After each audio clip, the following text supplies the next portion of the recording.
அனைவருக்கும் வணக்கம். காஞ்சிபுரம் மாவட்டம் வெப்பேடு கிராமத்தை சேர்ந்தவர்தான் பிரபல ரவுடியான லூவி அரசன், வயது 34. இவரது மனைவிதான் கீர்த்தனா, வயது 26. இந்த தம்பதிகளுக்கு 2 ஆண் குழந்தைகள் உள்ளனர். லூவி அரசன் மீது காஞ்சிபுரம், அரக்கோணம், பானாவரம், காவிரிப்பாக்கம் உள்ளிட்ட பல்வேறு காவல் நிலையங்களில் கொலை மற்றும் கொள்ளை வழக்குகள் நிலுவையிலும் உள்ளன. இவர் ஒரு சரித்திர பதிவேடு குற்றவாளியும் ஆவார். லூவி அரசனின் உறவினர்தான் அதே பகுதியை சேர்ந்த அருண்குமார், வயது 26. இவருக்கு இன்னும் திருமணமாகவில்லை.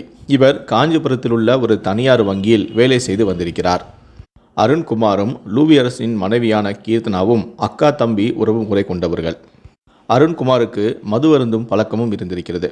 இதனால் அருண்குமாரும் லூவி அரசனும் அடிக்கடி ஒன்றாக அமர்ந்து மது அருந்துவதையும் வழக்கமாக வைத்திருக்கிறார்கள்.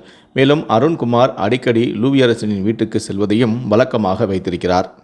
லூவி அரசன் அடிக்கடி சிறைக்கு செல்வது வழக்கம் என்பதால் அவரது குடும்பத்திற்கு தேவையான அனைத்து உதவிகளையும் அருண்குமார் தான் செய்து வந்திருக்கிறார்.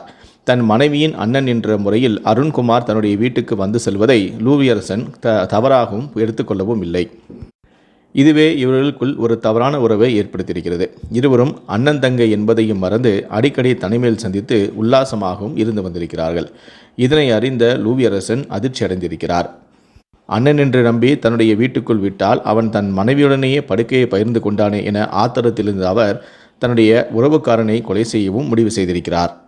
இந்த நிலையில்தான் அவர் நேற்று முன்தினம் இரவு ராணிப்பேட்டை மாவட்டம் காவிரிப்பாக்கத்தை அடுத்த ஆலப்பாக்கம் கிராமத்தில் உள்ள உறவினர் வீட்டிற்கு சென்று வரலாம் என கூறி அருண்குமாரை லூவி அரசன் காஞ்சிபுரத்திலிருந்து பைக்கில் அழைத்து சென்றிருக்கிறார். அப்போது காவிரிப்பாக்கத்தை அடுத்த ஆலப்பாக்கம் கிராமத்தில் ஜல்லி அரவை மில் அருகே வந்தபோது பைக்கை நிறுத்திய லூவி அரசன் தனது மனைவியுடனான கள்ளத்தொடர்பு குறித்து கேட்டிருக்கிறார். அப்போது இருவருக்கும் இடையே கடும் தகராறு ஏற்பட்டிருக்கிறது. இதில் ஆத்திரமடைந்த லூவி அரசன் அருண்குமாரை சரமாரியாக தாக்கியிருக்கிறார். ஒரு கட்டத்தில் துணியால் அவருடைய கழுத்தையும் இறுக்கியிருக்கிறார். அவர் மயங்கியதுமே தான் மறைத்து வைத்திருந்த பேனா போன்ற கத்தியை எடுத்து அவருடைய கழுத்து மற்றும் அவருடைய மர்ம உறுப்பையும் அறுத்திருக்கிறார். இதில் அருண்குமார் சம்பவ இடத்திலேயே துடிதுடித்து பரிதாபமாக இறந்துவிட்டார். அதன் பிறகு நள்ளிரவு காவிரிப்பாக்கம் காவல் நிலையத்துக்கு சென்ற லூவி அரசன், நான் என்னுடைய உறவினரான அருண்குமாரை கொலை செய்து விட்டதாகவும் தன் மனைவியுடன் அவர் தவறான உறவில் இருந்ததால் அவரை திட்டமிட்டு அழைத்து வந்து நான் கொலை செய்து விட்டதாகவும் அவருடைய உடல் இந்த இடத்தில் கிடைப்பதாகவும் கூறி காவல் நிலையத்திற்கு தானே சென்று சரணடைந்தும் இருக்கிறார்.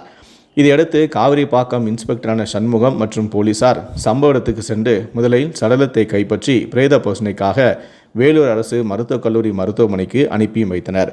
அதன் பிறகு லூவி அரசனை அந்த ஸ்பாட்டுக்கு அழைத்து சென்று எப்படி கொலை நடந்தது, எவ்வாறு கொலை செய்தார் என்று லூவி அரசனை நடித்து காட்டும்படியும் கூறினார்கள். அவரும் அன்று இரவு என்ன நடந்தது, நான் எப்படி தன்னுடைய உறவினரான அருண்குமாரை கொலை செய்தேன் என அவரும் போலீசாருக்கு நடித்து காட்டினார்.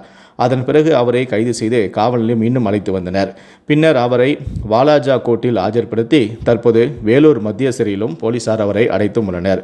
கைது செய்யப்பட்ட லூவி அரசன் மீது காஞ்சிபுரம் தாலுகா மற்றும் ராணிப்பேட்டை மாவட்டம் பானாவரம் காவல் நிலையங்களில் கொலை உட்பட பல்வேறு வழக்குகளும் நிலுவையில் உள்ள நிலையில் தற்போது அவர் மேலும் ஒரு கொலையை செய்து சரணடைந்திருப்பது தற்போது பெரும் பரபரப்பையும் அதிர்ச்சியையும் ஏற்படுத்தியிருக்கிறது. இதை பற்றி உங்களுடைய கருத்துக்கள் என்ன அப்படிங்கிறத கீழே இருக்கக்கூடிய கமெண்ட் செக்ஷனில் மறக்காமல் சொல்லுங்கள். முடிந்த அளவுக்கு இந்த வீடியோவை மற்றவங்களுக்கும் ஷேர் பண்ணுங்கள். மேலும் இது போன்ற பல வீடியோக்களை பார்க்கணும் அப்படின்னு நினச்சிங்கன்னா மறக்காமல் நீங்கள் சப்ஸ்கிரைப் பண்ணுங்கள். கூடவே அந்த பெல் சிம்பளையும் மறக்காமல் கிளிக் பண்ணுங்கள். நன்றி, வணக்கம்.